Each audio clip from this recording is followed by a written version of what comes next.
우리 말씀의 제목 같이 한번 읽어보겠습니다. 예수님이 주시는 성령 세례와 사명 감당.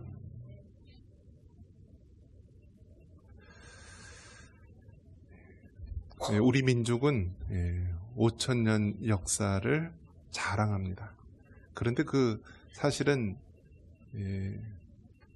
5,000년 동안 그 나라와 민족을 명맥을 유지한 것도 대단하지만 어떤 면에서 보면은 고통의 역사, 수치의 역사, 아픔의 역사이기도 합니다.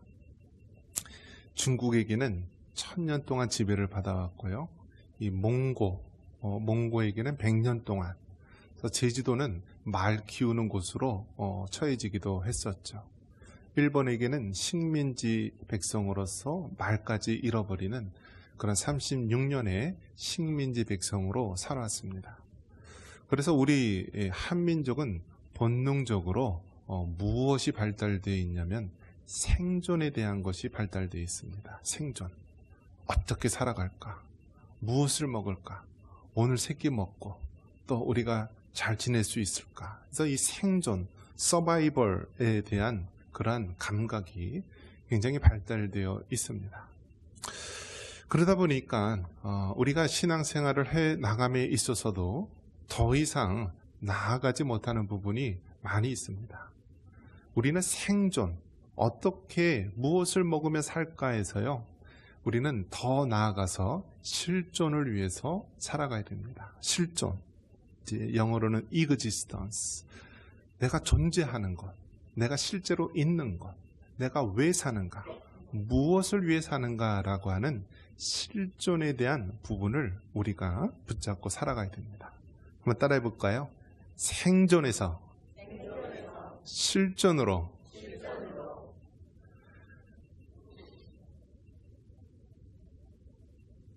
우리 안에 있는 생존, 무엇을 먹을까? 이러한 생존의 문제에서 우리는 실존, 우리는 무엇을 위해 사는가? 왜 사는가? 어떻게 살아가야 되는가라는 실존의 문제로 우리는 나아가야 됩니다. 우리나라 1인당 GNP 소득이요 35,000불입니다. 35,000불. 세계 11대 경제국이고요. 여러 가지 앞세울 곳이 많이 있습니다.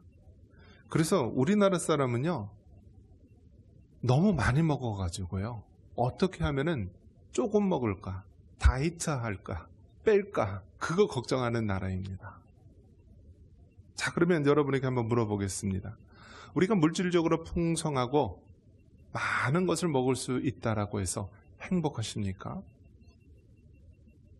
만약에 행복하다면은 우리에게는 이 자살률이라고 하는 이 오명을 어떻게 대답할 수 있겠습니까?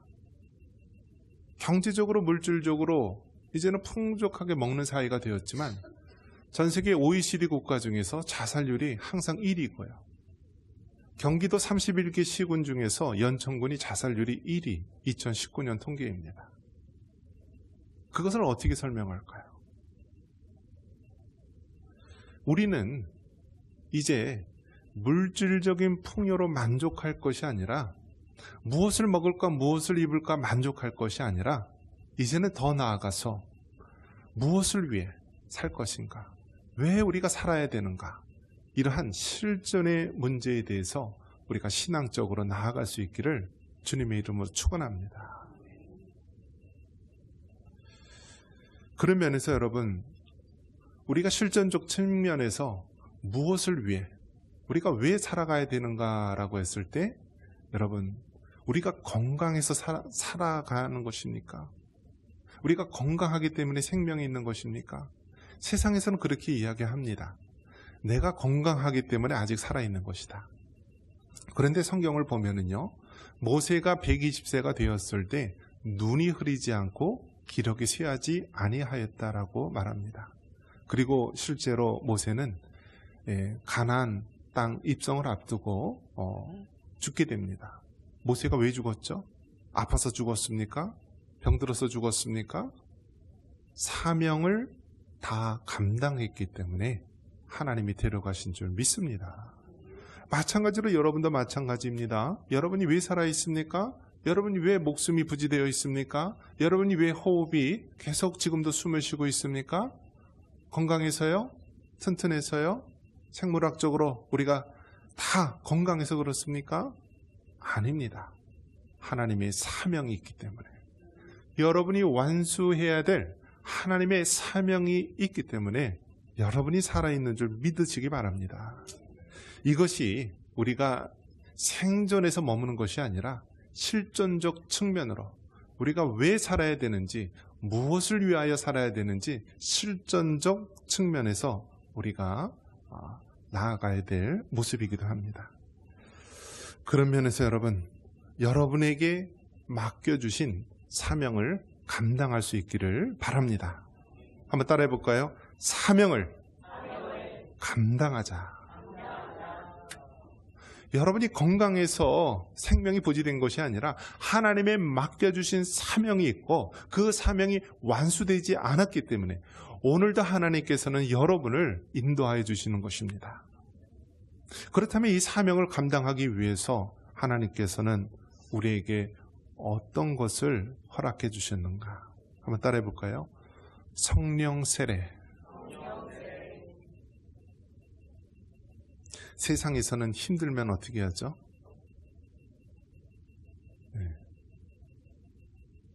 세상에서는 술과 담배, 쾌락 이런 것을 허용을 해줍니다.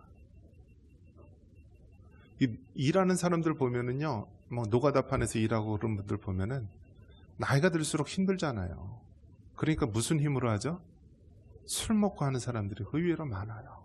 술 먹고 하는 사람. 그러면 교회 다니는 사람은 내가 어떻게 하나 하고 봤더니 뭘 먹을까요?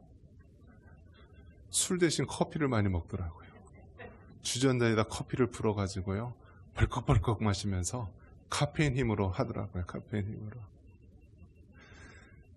세상 사람들은 술과 쾌락, 향락을 통하여서 이 세상에 고통을 잊고 살아가려고 하지만요, 예수님 믿는 하나님의 백성은 성령 충만함으로 살아가야 될 줄 믿습니다.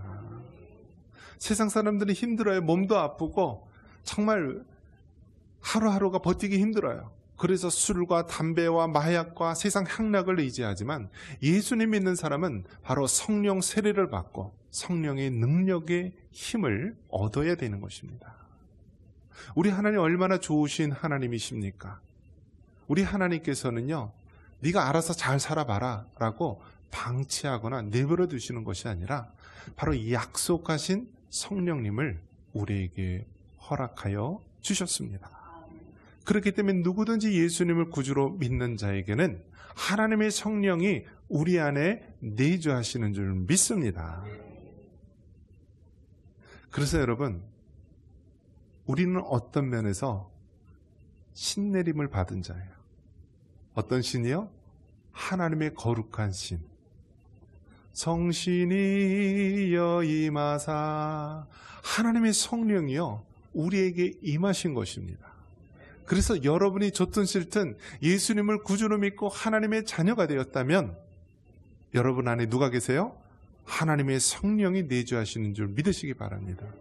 이 한 번 임하신 성령님은 비록 우리가 넘어지고 실수하고 죄 가운데 빠졌다 할지라도 떠나시는 분이 아니라 영원토록 우리와 함께 하시고 우리를 저 천국까지 인도하시는 좋으신 하나님인 줄 믿습니다.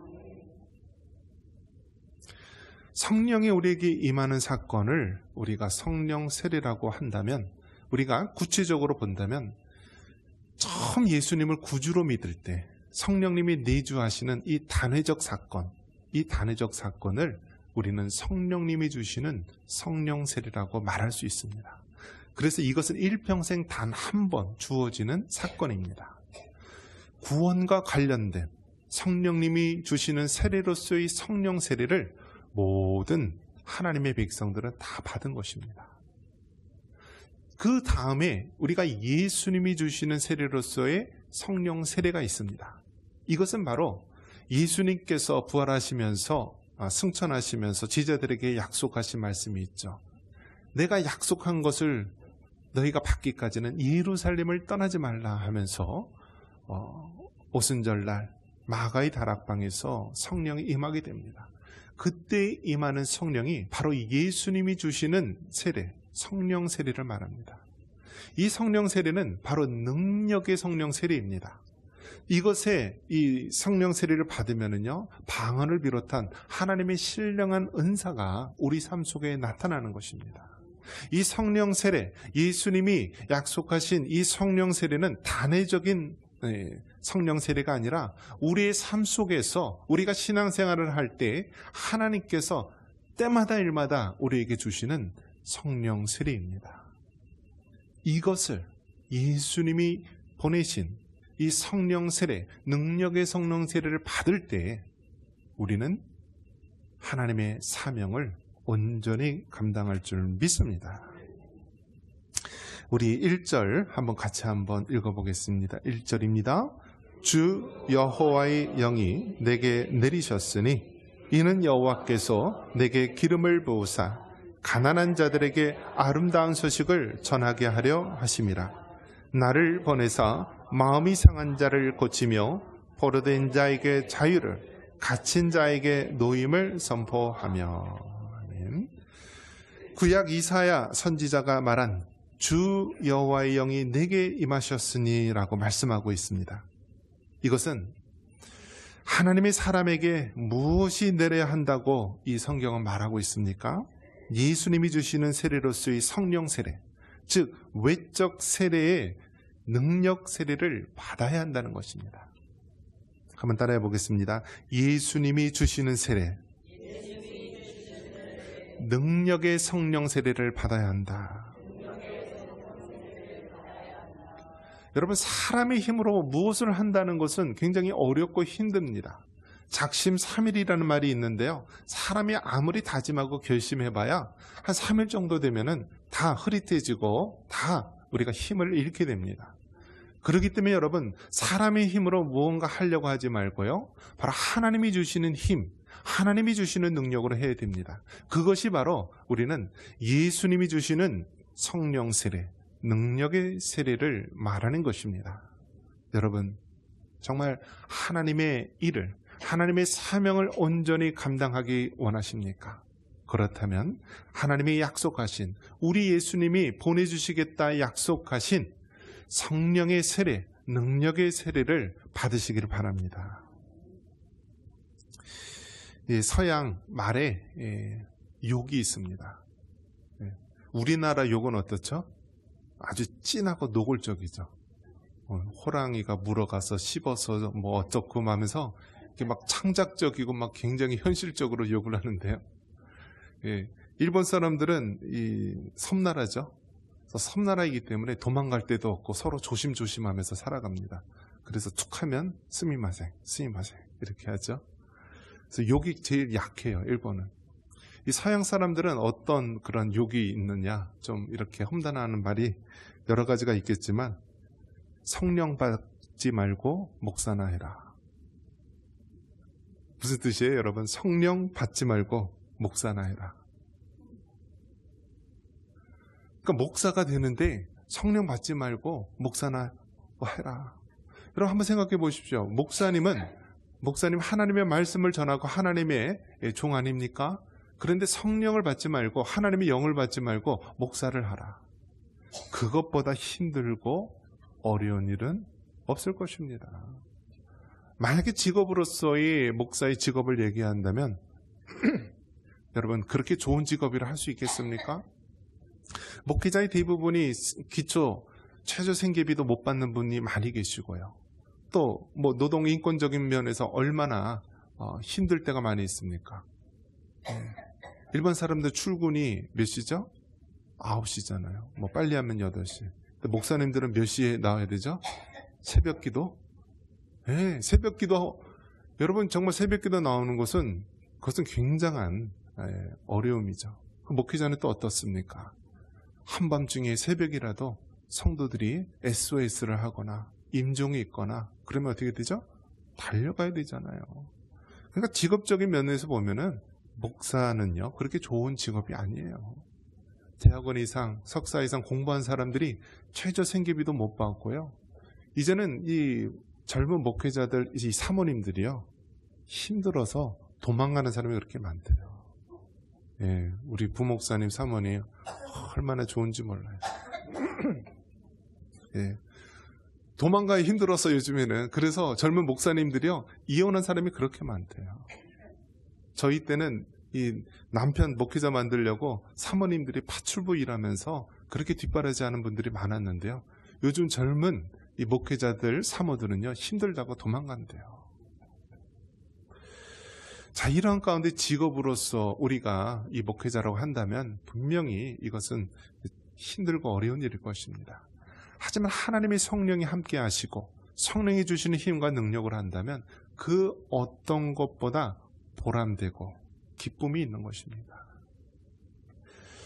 그런 면에서 여러분, 이 성령님에 대한 부분은 우리 믿음의 사람들, 하나님의 백성들과 뗄래야 뗄 수 없는 것입니다.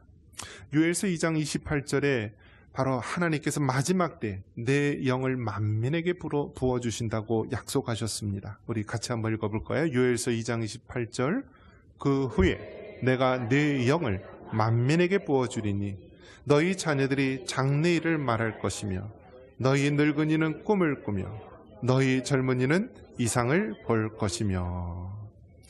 이미 구약시대에 하나님께서는 마지막 때에 요엘 선지자가 약속하신 내가 내 영을 만민에게 부어준다고 말씀하셨습니다. 이것은 바로 예수님이 주시는 이 성령 세례, 능력의 세례를 말씀하고 있는 것입니다.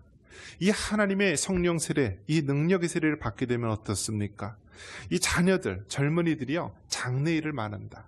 늙은이들은 꿈을 꾼다. 젊은이들은 이상을 본다 하면서 하나님을 믿고 하나님의 백성된 자들이 이 땅의 것에 머무는 것이 아니라 영원한 하나님 나라를 향하여서 나아가는 그런 거룩한 삶을 보여주고 있습니다. 무엇에 의해서요?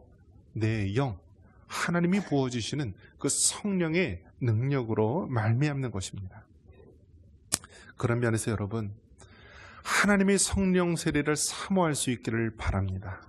우리가 처음에 예수님을 구주로 믿고 하나님의 자녀가 되었다면 우리는 이미 모두 다 성령님이 주시는 내적 세례, 이 구원의 세례를 받은 것입니다.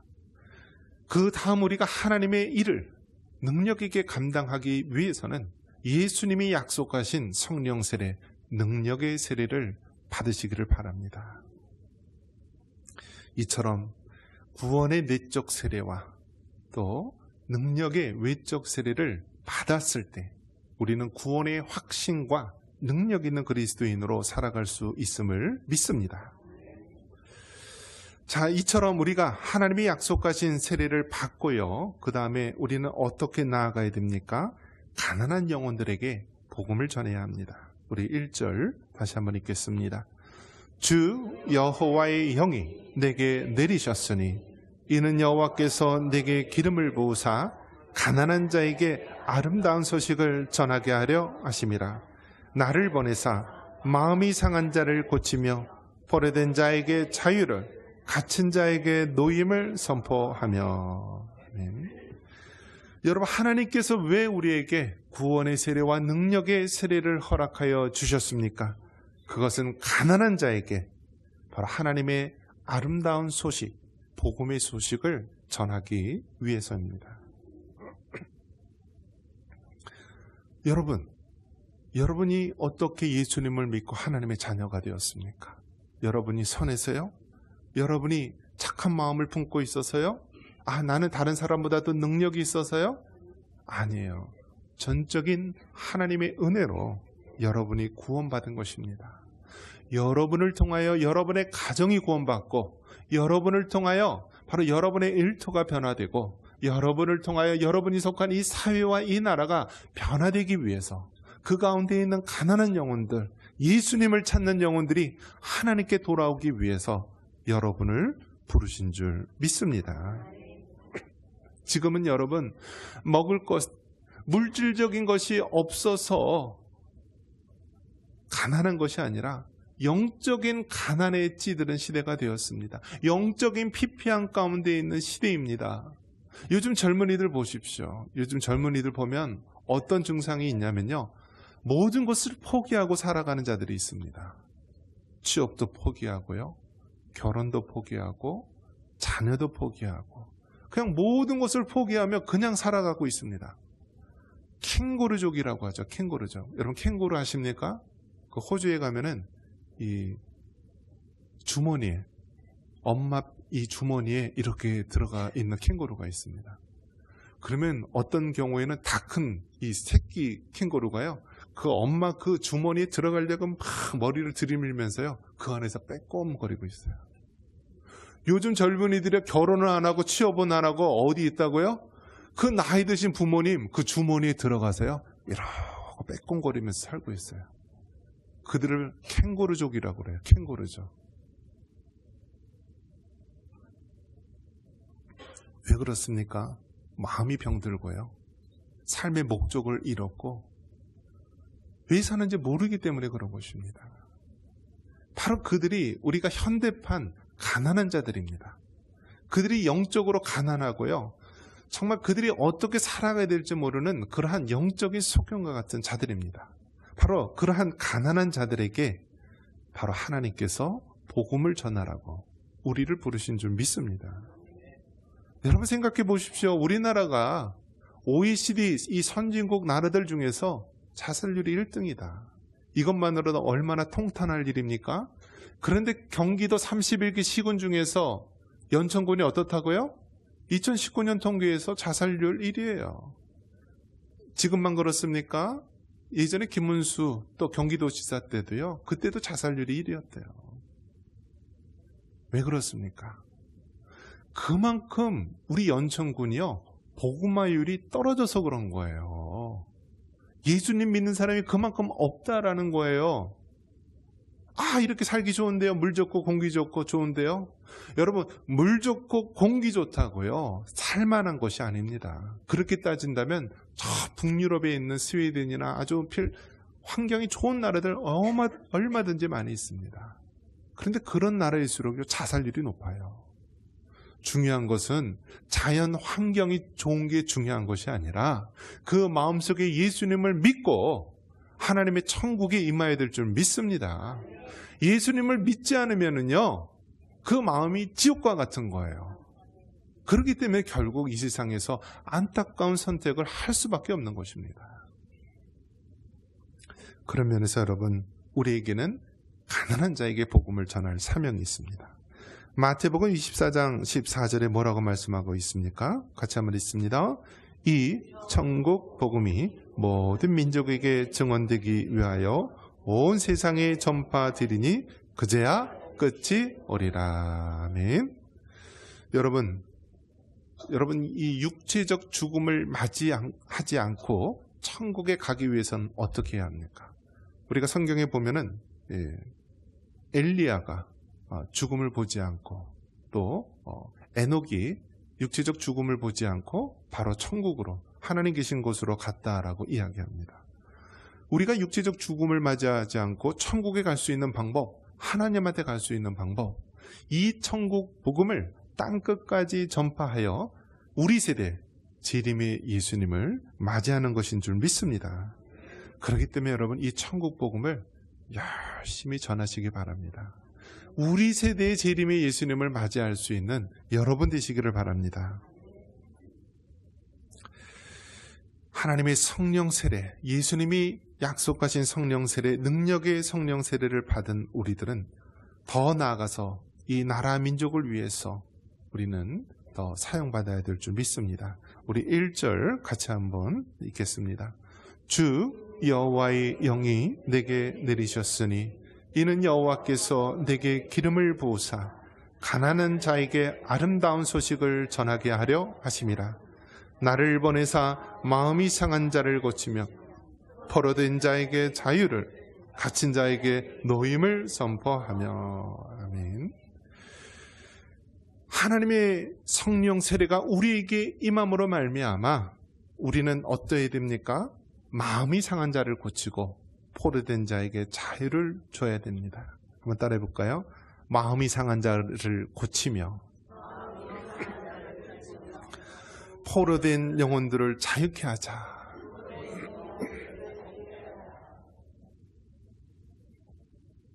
여러분, 제일 중요한 것이 무엇이냐면 마음입니다. 마음. 여러분이 변화되기 원하십니까? 그렇다면 여러분의 마음이 변해야 되는 것입니다.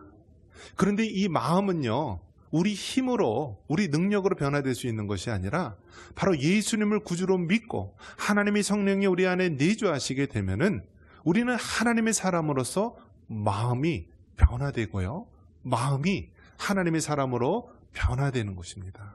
이것을 성화되는 것입니다.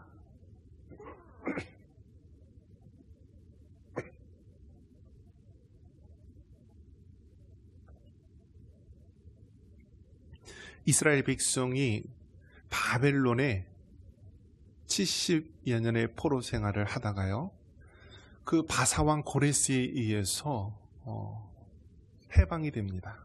그래서 포로에서 해방이 돼서 자유를 얻게 됩니다. 그들의 고토인 바로 이스라엘 예루살렘으로 그들이 고향을 향하여 떠나게 됩니다. 바로 포로 신분에서 자유인이 된 것입니다. 여러분, 이 자유가 얼마나 소중한 것인지 아십니까? 진리를 알지니 진리가 너희를 자유케 하리라 라는 이 요한복음의 말씀, 또 연세대학교 또 교훈이기도 한데요, 진리를 알지니 진리가 너희를 자유케 하리라. 이 자유는요, 하나님이 주신 것입니다.